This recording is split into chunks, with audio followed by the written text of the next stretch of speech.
It's too easy to make money in our industry compared to any other industries, right? The margins are much higher. So we are spoiled for this. It doesn't drive us at innovation, but also it doesn't give us the result that we actually can get if we just think a little bit outside the box. You also create opportunities. You don't wait for the opportunities to be created for you. You can't rely completely on your manager to get you through your career. It takes two people, you to show your interest and to show the potential and actually do extra things. And it takes a good manager to recognize and reward you for that. For the leader, as higher you go, you become more of a generalist. You lose your sort of touch with the subject. And it's scary for the leader to understand and accept that suddenly you know significantly less than people within your team. I think a lot of leaders actually fail because they're so focused on keeping their role safe. It was a horrible time. Dealing with a massive restructure, quite a few things going wrong when it comes to financial results. The share price has gone down. We had to do quite significant headcount cuts. I think it was the most stressful time in my career, because everything went wrong. And at some point, you just have to say, we're going to take one day at a time. We're going to work really hard. And then I'll make sure that we end up in as better situation as we can. When we decided to leave Kindred, it kind of looked like a great plan. I'm going to spend time with my family. It's going to be summer. We had a trip to Florida booked. But what I didn't realize that I've been working all my life and I didn't know how to relax. A couple of weeks down the line, I missed that mental stimulation. And we sometimes forget to talk about our families, how difficult for them when you go through this change, because I was unbearable. Welcome to the iGaming Leader podcast, where we uncover the human side of some of the most inspirational leaders in our industry. I'm your host, Leo Judkins, and as an ex-iGaming director turned performance coach, I've worked with over 200 leaders from companies like Entain, 365, Flutter, and many more to help them build the habits to achieve sustainable high performance. In these episodes, we share exactly what it takes for you to achieve the same. So with that being said, let's dive in.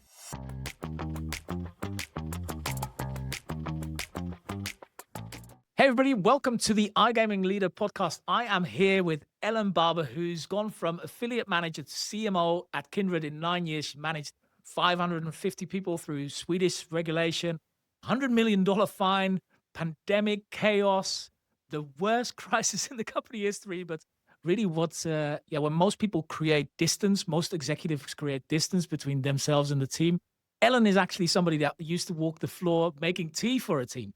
Not because she's nice, but she is, but because she doesn't want to have yes people. She wants the truth. So thank you for being on the podcast. Really excited to have you here today. Yeah, thank you for having me. I'd love to talk a little bit first about actually what got you into gaming. Could you start off there? I'll say sometimes stars just have to align. And I was still at uni, and a professor of my university who was teaching PR was working together, was advising a startup.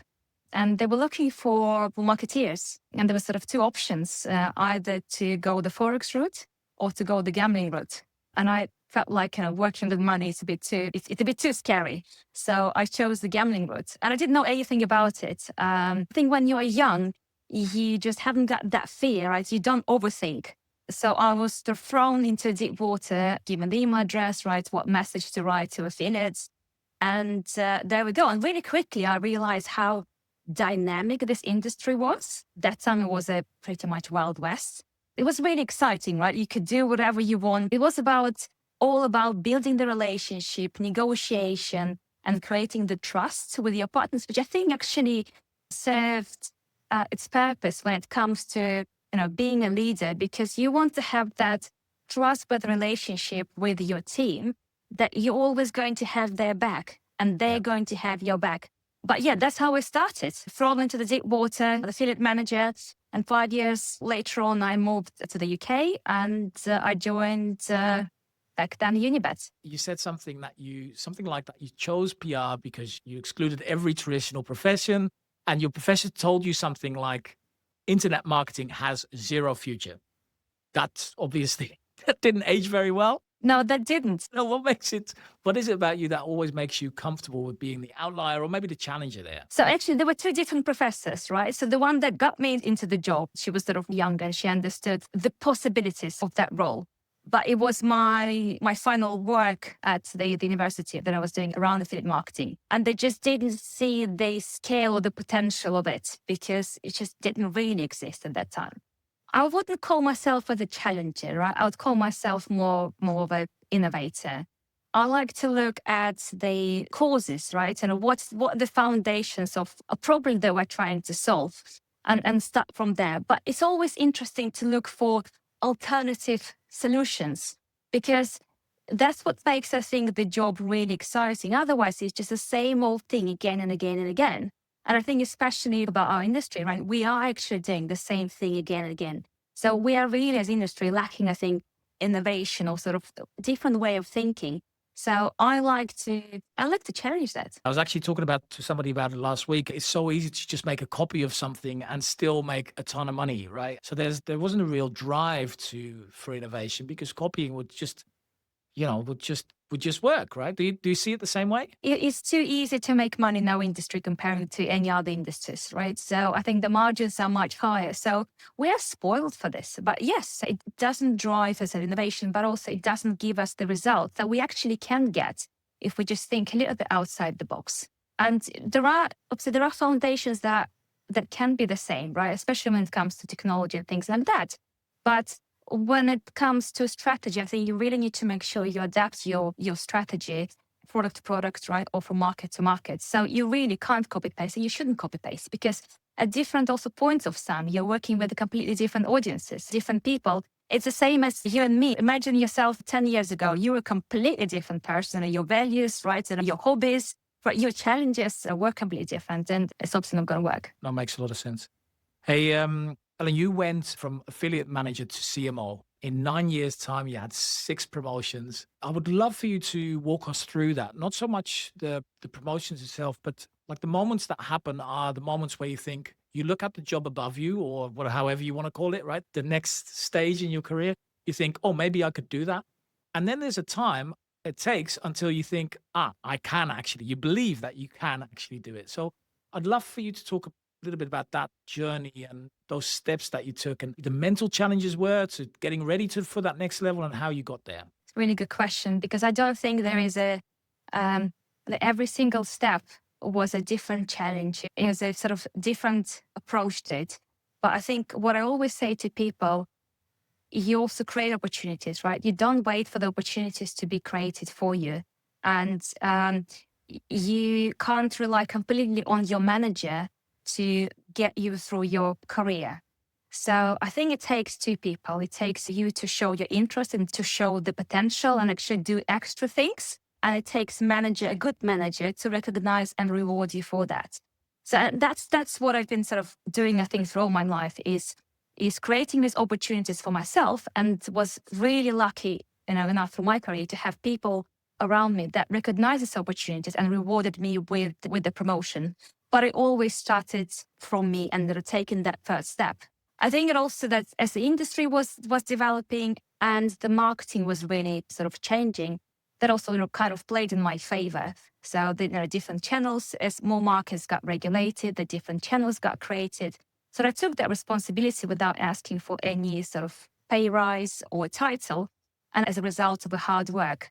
But I think what was the most difficult step is actually to get promoted to that, C-level, because suddenly the attitudes people that you used to work with really for many years changes, because now you are a C-level, right? You're making these decisions, and it is really important that people still remember you as who you were before and don't turn into yes people all the time, because it's so easy to just have the team that constantly agrees with your decision and doesn't challenge you back. So really make sure that they know that they can challenge you in a healthy way and know that they can have a transparent conversation and don't get punished for that. And it always takes time to build this trust with the relationship. But I think that's the only way how you can have a really strong team that is more knowledgeable than you are, because it's quite scary, I think, for the leader. As higher you go, you become more of a generalist. You lose your sort of touch with the subject. And it's scary for the leader to understand and accept that suddenly you know significantly less than people within your team. They're not there to, well, first of all, they're there to challenge you in a good way. They're there to support you in your career. They're there to grow the business together with you. But also they're your successors. So then they're not your competition. You are a big team. And I think a lot of leaders actually fail that because they're so focused on, keeping their role safe. How was it for you, Ellen, that like when was the first time that you realized there were yes men there? There were people that are not necessarily challenging your decisions or your ideas. So that must have been really difficult because you grow through the ranks, right? You've been together with those people for a long time. They're your friends, you're their boss, right? And now all of a sudden you notice that people are not challenging you anymore, but just agreeing with you. When was the first time that you noticed it, that happened, and what did you do about it? I think it happened properly, within the first week of me becoming the exec. You've got to face it, and you've got to be very honest, saying that clearly you're agreeing. You've got to be honest and open with people, saying that nothing is going to change in the relationship. Sometimes you as an exec have to make really challenging decisions when people disagree as well. So it's a fine balance between, I think, your team challenging you and you making the right decisions for the sake of the business as well. But yeah, I think it becomes apparent really quickly. Did you find that difficult? You find it difficult to realize that was going on and that's kind of the normal behavior or the behavior that people fall into when suddenly you're their boss? It wasn't difficult. I think it was more sad because everyone says this, and the higher you go, the lonelier it gets. But you only realize it when you face that, and you learn to adapt, right? You learn to create different type of relationship with people.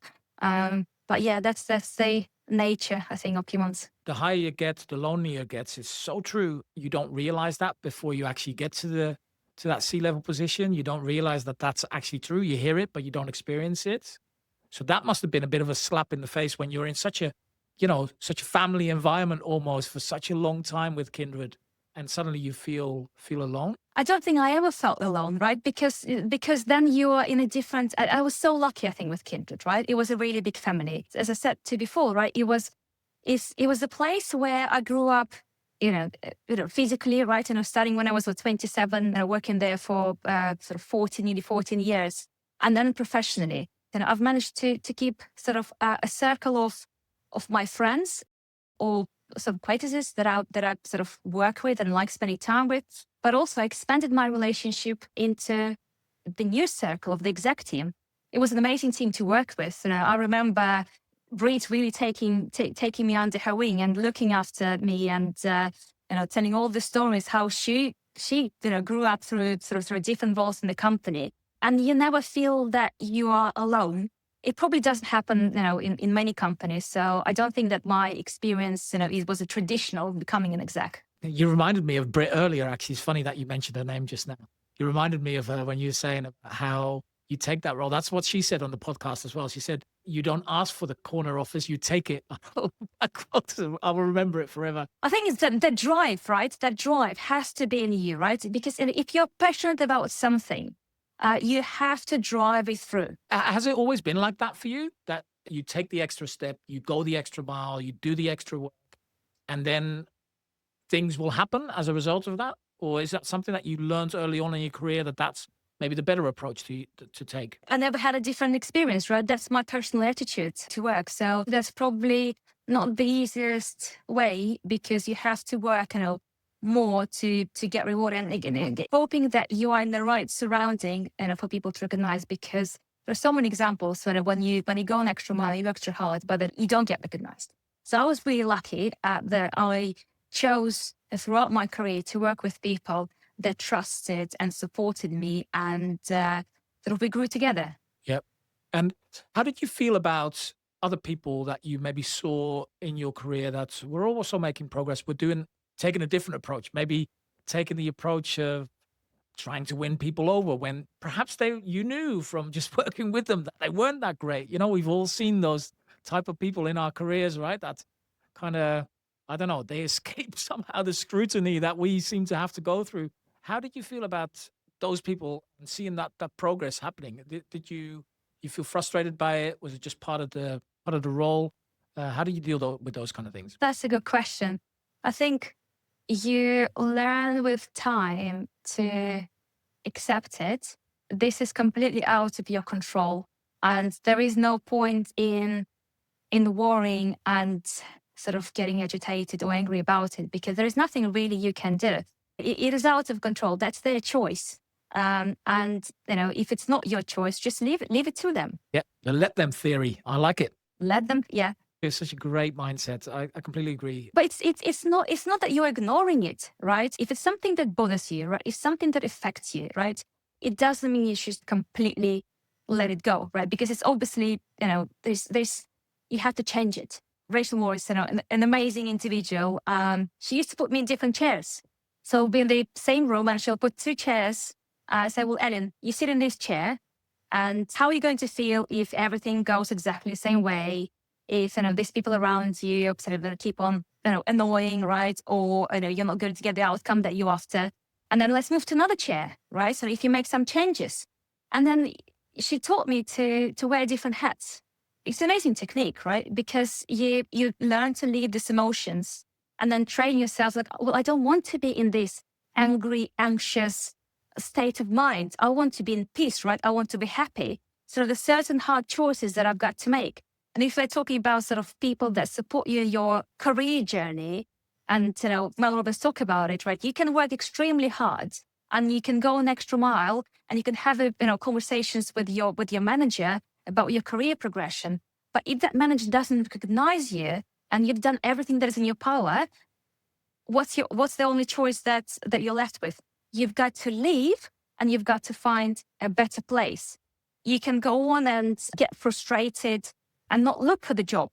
But so looking for a job is going to take a lot of time. It's a very uncomfortable process. You've got to sell yourself, right? And you've got to face different people, and not everyone is going to be right for you. You're going to face completely sort of unknown environments. You're pushing yourself into unknown. But if you're not going to do that, the only outcome you have is you're going to be again in this unhappy environment. You're not changing anything. So what were some of the things that you used to do to help you create an environment where people would be happy to speak their mind, to be happy to challenge you, to push back on the things that perhaps you wanted to drive through? What were some of the things that worked well for you? I think people knew that, as I said in the beginning, that I'm always going to have their back. And that trust is not created over a day or a week, right? People have to see that your words materialize in your actions. And I think they really have to see how you grow also within your career. They have to see how you handle challenging situations, but ultimately they also have to see your true nature. So we all have bad days. We all have really bad days, right? And not to create that shield that everything is fine and perfect. Sometimes share the emotions and frustrations that you have with the right individuals, and actually, in most of the cases, they're going to help you to get through that. So at the end, they're going to see you not just, a manager, a leader. You are the same human being. You've just been given, you've got different skill set. You've been given different opportunity and different challenges. And I think you both feel lucky to work with each other. But I think it's also about extending your relationship a little bit further from work, right? It's not just about 9 to 5, 9 to 6 or whatever, right? Your normal working hours. It's meeting with their families. We had, family day and sort of bring your kids to work, or Christmas parties. And you suddenly start seeing people in their natural habitat. So being able to create relationship with also their families, I think is extremely important. Remember what they did yesterday, right? If their kid was sick, right? Or the wife is, or partner, right, is going through maybe some, job process or health issues, whatever. Just ask about it. Be a nice person. Does help. Well, just be a person. Be a good human being, right? And I think we all feel, I think, great about being in power, being in charge. And I think, again, it's a normal human nature, but let's not get, I think, blinded by that. I do think that a lot of people, when they first make big progress in their career, or they step up into a level that perhaps they feel they're not yet ready for, that they feel that they've got to wear a mask almost, right? They've got to pretend to be someone that they're not yet because they don't believe it themselves yet, perhaps, right? It's much safer, right? It's the way how human beings protect yourself. You put the mask. You go to the party and you have no idea who these people are. So you put a mask that you're really excited, but at the end of the day, right, you become someone else. So I think it's a big skill to remain yourself, remain true to yourself in different circumstances. And it doesn't mean that you have to be the same ever, because you've got to adapt. To people that you talk to, you've got to change topics, you've got to change, the level of conversation, the type of conversations you have, but don't change your values. That's what I loved about you as well. When we first met each other in Lisbon, I thought, you were so natural, just party with loads of people that we didn't know, and you felt very easy to talk to, easy to adapt to different situations. But has it always been like that for you, Ellen? Did you ever feel that you had to put on a mask in maybe as you progressed in your career, and that you had to pretend that you were someone that you didn't believe you were yet? I think probably early in the beginning, you have to do that. And maybe my, Eastern European also heritage naturally tells me to put that mask on, right? People see us as really sort of scary human beings, but you just literally have a serious face, right? When I concentrate and I have that really serious face. And actually I have to try to put a different mask on and try to be sort of more sort of kind and sort of welcoming to people. But it doesn't mean that you become fake, right? It means that you learn traits that are necessary for your career development, for the relationship building. It doesn't mean that it changes your values. It's just part of you growing up. All right. So then in, I think, January 2019, you became CMO at Kindred. And within the first few weeks, you get hit by a massive fine, right? The last question you were saying, sometimes you've got really bad days, sometimes you've got the worst day. Take me back to when that happened. You first stepping into that role. Obviously, as upheaval. How was that for you? How did you deal with it? It was a horrible time, right? It was like dealing with a massive restructure, Swedish regulation, quite a few things going wrong when it comes to sort of financial results. The share price has gone down, and managing restructure as a result of the fine that we had to do quite significant headcount cuts, and it feels like you're losing it. I think it was the most stressful time, and probably in my career, because everything went wrong. I think it was a big test. Like, I'm actually able to handle that amount of stress and, bad things coming your way. But again, I had amazing team surrounding me, and you just take one thing at a time. And sometimes you just have to say to yourself, you've got to be that Scarlet from Gone with the Wind. Like, I'm going to think about it tomorrow. There's one thing I can do and should do right now. Next thing is going to be done tomorrow. And it's step by step creating the plan. I think it's important for the business, but also that's important for your sort of mental health. Because otherwise, if I'm going to lose it, then my team is not first of all won't know what to do, right, and which direction we're going. And that's the big role of the leader. It doesn't really matter how difficult it is. You've got to protect your team and make sure that they're focused on things that can make it, that can change the situation.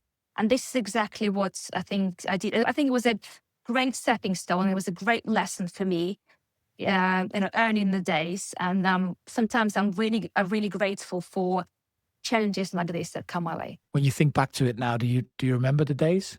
What was the hardest part of it? I think not knowing what is going to happen tomorrow, because I think especially when you go through the restructure, you manage the change. You want to give some certainty to people. So there are sort of two big challenges. One is stabilizing financial situation, and you need to keep people motivated and make them work really hard and go the extra mile, maybe an extra 20 miles. And then at the same time, you know that you're doing a restructure. So a lot of these people are under risk, and they're probably going to have their jobs, but there's going to be in a in a completely different sort of environment, maybe a change of responsibilities, or they're going to step up or step down. So how do you keep people motivated and making sure that they work hard while you know that, and they know that they might have a job or might not have a job, right? So that's one thing. And second is that we had to make probably about 3 or 4 iterations to that, structure, and cutting the headcount and cutting. So people would go for the role, and then, a couple of weeks down the line, because things were just changing so quickly. And at some point, you just have to say, we're going to take one day at a time. We're going to work really hard, and then I'll make sure that, we end up in as better situation as we can. And I think that's what really got me united with my team. And so many years down the line, we're still in touch. We still have a really good relationship because they trusted me. But, there are so many things that are completely out of our control, and we're just doing, we're just trying to survive. Very difficult time. And I love that you just said that that was a stepping stone and you learned so much from those challenges, and they forged relationships. They make you so much stronger, which you can't see when you're in the middle of it, right? Yeah, you feel like your life is ending. And it is very difficult, I think, with Kindred. It was very difficult for many individuals to really separate your life from your career, because it was really a family. It was important in situations like this to be really objective and make choices that are right for the business, even if personally they were quite hurtful. Especially because they're so close, people are so close to you, and you can't do anything about it. Let's get a lesson out of this with the recent increases in tax in the UK. There's many businesses that are facing significant challenges as well, and restructuring. When you look back now to that period that you've gone through, what were some of maybe the worst things that you did and some of the best things that you did? So some of the things that you wouldn't do again if you look back now, and some of the things that you would absolutely do again if you were forced into a similar situation again. You really have to try to take emotions out of the business decisions, because these two things do not work together. So, be extremely objective. And I think, when a lot of companies have announced the headcount cuts, and there's going to be great people that are going to leave the business. Think about it as your next opportunity. So it's people that are just hitting the market. Think of it as your next opportunity. You think that, okay, I was so happy, I did great, obviously they didn't value me, but they might have done, but there is no way that the company can, keep you in the current circumstances. So think about it as a next step towards, towards something bigger and more interesting in your career. I think for companies, sometimes you have to make these hard choices and leave the markets, but be able to make that decision, the hard decisions. Because even in Kindred, for instance, we were going around and, should we stay here? Should we go? It's like, yeah, still a couple of million. But the amount of time and effort it takes for the business to run even, operations, even for this, couple of million. Sometimes it's just make a hard decision, just cut that, broken hand, broken arm, and just leave it, right? And move on and find an opportunity that is going to be more fruitful. Because one of the things at the end of a restructure also means that people have to change, right? They have to change there's ways of working, perhaps the roles that they're in. As we all know, some people are very resistant to change and some people embrace it, right? But as we face challenges in a business and we face challenges we need to work in different ways. So tell me about someone or a situation where somebody's highly talented, is a high performer, but is maybe stuck in their ways and unable to change. How did you deal about that? How did you deal with that? I had a few examples like that, and some of them were with people that I was really close with, and it was sad, but you've got to let these people go, because again, ultimately, you're representing business, and it is important for you to be able to disconnect your personal relationship and professional relationship. Some people not be able to do it. That's why you end up with businesses where there are friends, working with friends. And it's nothing bad working with friends, but friends probably will find difficult to challenge you, right? To say that you're wrong, because they wouldn't like to lose that friendship as well. I'm reading the book now about the laws of power. it tells you all about these things, right? So how you surround yourself with people, that are sort of right, how you manage change and how you work with your sort of superiors, supporting and not undermining them. And I think, in this case, you're always going to have people that join you straight away, people that will need, a couple more conversations. But the key here is to have your door open, especially when you manage a really big transition, really big reorganization, when you're creating roles or functions that are completely unknown to the business. So you need to make sure that you spend time with people. It can be, hundreds of hours, right, to explain your vision. But the change always starts from the top. So you can be talking about the change, but still not changing the way how you work yourself. So you change, and then you get your team to change and drive that transformation together with you. And there will be people that will be resistant to that. And you have to make a decision that if they're great individuals and a great skill set, is there any place in the business that is good for them? And if there isn't, unfortunately, it's a time to sort of go in different directions. It's a tough conversations that a lot of leaders just don't like to have. Yeah, and avoid even, right? Yeah, and you end up with this, massive headcount of people that is completely out of control and sort of different levels of seniority. So then when you join the new business and you've been tasked to clear it up, it's like, how did you actually end up with a structure like this? And you realize that sort of connections on connections, and someone's done a great job here, but actually not really great here. But we're still trying to keep these people, because if something happens in the future, they might be useful. But at this time of the business, I think it's cost. And, where we are, I think, in the industry, we just can't have any costs like this. I think it's quite a brutal way of saying it. But, I think it's both your team and the leaders really need to understand that. Yeah, I think it's so important. And it's so easy to hold on to people that were high performers before and maybe still are, but are resistant to change, especially when the business requires change. So thank you for sharing that. In May 2023, right? 4 C-level execs leave within days. Are you going through all my traumatic experiences? I will. Is that okay for you? Yeah. Yes. I would love to draw lessons from it, because they're your experiences and they're your lessons, but they're the experiences that so many of the people that listen to go through as well. And I think one of the big problems that we have in our industry, one of my clients, Tom Glanis, he talks about it. He said, we go to conferences and we see these people on stage and they talk about like how awesome everything is and how fantastic the business is running. And that's what you see, right? You see the glory and the successes, and because that's the mask that people show. And it says this bar that you can't reach, right? Because it's not real. It's not reality. The reality is we go through challenges, and those challenges are actually great because, like you said before, they are our stepping stones, right? They are our lessons. They are the things that make us into who we are today and the leaders that we are today. So yeah, I think everything was great on the paper, right? And we decided to leave Kindred. It kind of looks like a great plan. There's a life after Kindred. And I'm going to spend time with my family. It's going to be summer. We had a trip to Florida booked. But what I didn't realize that I've been working all my life and I didn't know how to relax.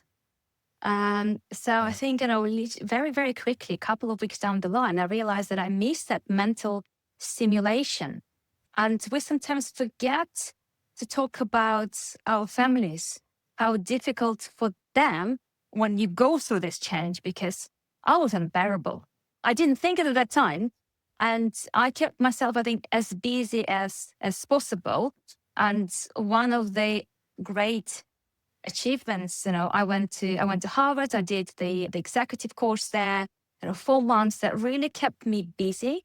And I have no idea how I would be able to survive that. And I'm very happy to talk about it because I see a lot of people take the sort of career breaks and I said everything is rosy. They go and spend time with their families, with their friends. I didn't enjoy it. Didn't enjoy a single moment of it. And I was rushing to go back to work. But it's important to be able to relax because, again, it's the valuable lessons that this experience teaches you. I thought that I was dealing with stress quite well. But that was the biggest stress of my life because I was locked out of the market for quite some time and I didn't know what's going to happen. I'm, someone that likes to plan things. And for the first time, I was able to think to plan things that are in my control, but nothing beyond that. And I was, after 14 years, facing the recruitment market. And I was so loyal to Kindred. I didn't practice. I did not have any sort of conversation. And suddenly said, who are these people that I have to build new relationship with? But now I had all the time in the world. So what I'm going to do with it? So I had to create a routine and be really disciplined about my day. And that's actually one of the things that, I spoke to my coach, even after I left Kindred, like how do you manage that abundance of free time that you currently have in your day? So it is critical that you dedicate certain amount of time to your conversations with recruitment agencies, a certain amount of time to network, meet people that you used to work with. Because it's important that your relationship are not tied to work, right? It's important to build something outside of work. And a lot of people make this terrible mistake is like when they're out of work, they forget about everything. And then when I'm back in the new job, it's like, oh yeah, I haven't seen you in 6 months. So I had a sort of clear structure to my day. And I think that really helped me to manage that sort of time and sort of stress that I was putting myself through. Yeah, makes a lot of sense. One of the things that really struck with me is you said as a woman, you have to be perfect parent, perfect exec, perfect traveler. Why is that, you think? And when is that you first kind of started being okay with that it can't all be perfect? And, you almost gave yourself permission to let some of that go. Well, I still push myself, right? Because I do want a lot of things to be sort of perfect at work, in the house. But sometimes you just have to let it go. The moment you realize that you can't do it all, and at a certain point of time, it's not that you're being lazy. It's just you have a certain amount of energy or mental capacity to deal at this point of time. And it's acceptance that it's okay, right? Talking about the home. What is going to happen if you're not going to make your meal from scratch, your dinner from scratch, or actually going to get it from the supermarket or get a takeaway? Nothing. Okay, you're probably going to get a couple of calories extra, but that's it. But the time is going to save you, right? The stress is going to take from you, it's enormous. So choose your battles, I think, wisely. That's the key to say, you can't be everywhere at the same time. You have to have sacrifices. And only by being able to choose sort of what are you going to sacrifice at this point of time to be a better version of yourself, or to be a better leader, or be sort of more switched on tomorrow. I think this is a real feature, right, to the skill set that a lot of leaders need to have. I think running obviously is a great thing for me, but there are other different sports, right, that help you to release that stress. What I like about running, I started running marathons, and it kept me motivated, but also kept me disciplined, because there is no way you can run a distance like that without training consistently throughout the whole period of time. And then the life gets in the way, right? There's a little bit of work, you're training. So how you're able to implement those training sessions into your routine, and you have to be consistent. I try to run as far as possible because I know that I have to come back. There is no really way to skip it. So you start, your mind is speeding, right? So you think about this and that, and by sort of third, fourth kilometers, that's it, right? Your mind clears, and you end up just somewhere like, I don't know, in a free space, and if you just catch yourself in the moment that, oh, I was here and now I'm there. And then when I catch myself in moments like this, I realize, okay, I managed to relax. I managed to disconnect with my problems, disconnect with whatever is happening. And then my mind is absolutely clear. So when I get back to work, I feel more energized, and I feel completely objective, because all the emotions, right, they're out with sweat. Like, this is the other thing that I think most of us learn about exercise, is that very often when we're in a high stress situation, or a period of, where we need to power through, or we need to solve problems, our natural instinct is to just keep working, right? To just stay at it, to just power through. And when you actually go out and do something, as you go running, you go exercise, whatever, that's when all the ideas all of a sudden start happening, right? That's where all of a sudden you solve that problem that would have otherwise taken you 4 hours. Now you've solved it in an hour because you've been exercising for an hour. You're absolutely right. And sometimes when I'm sort of stressed and sort of overworked, I sort of get headache and I'm just not able to think straight, right? It's just, it's overwhelming.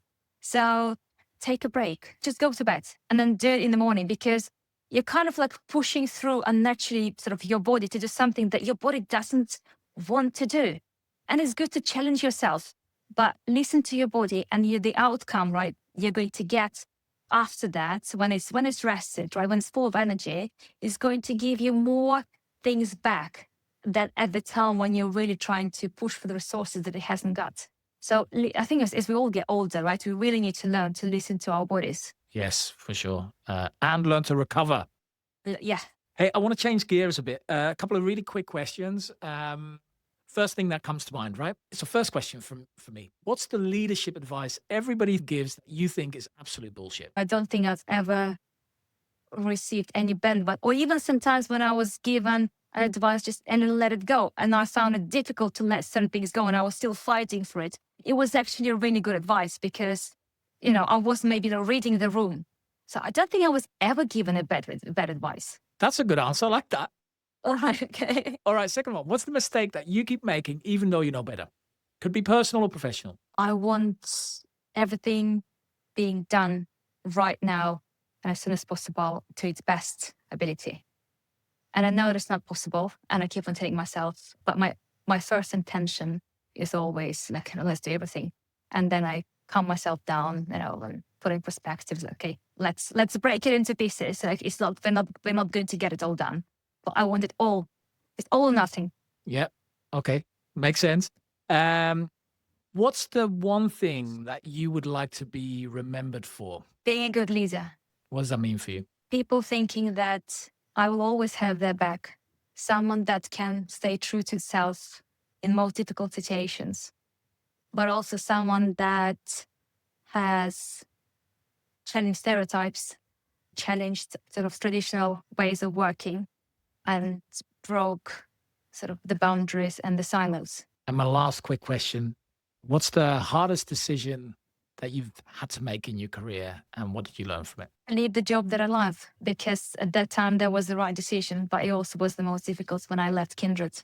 I have one last question for you that I think will help people that are listening. If you could go all the way back to, your 27-year-old self and tell yourself one thing, what would it be? Keep on doing what you're doing, right? Never give up. Never stop. Thank you so much for the podcast. It's been amazing. Thank you very much. Thank you for joining me on the iGaming Leader podcast. If you enjoyed today's episode, head over to igamingleader.com for more conversations and insights. Don't forget to subscribe to this podcast. I'm your host, Leo Judkins, and I hope to see you next week.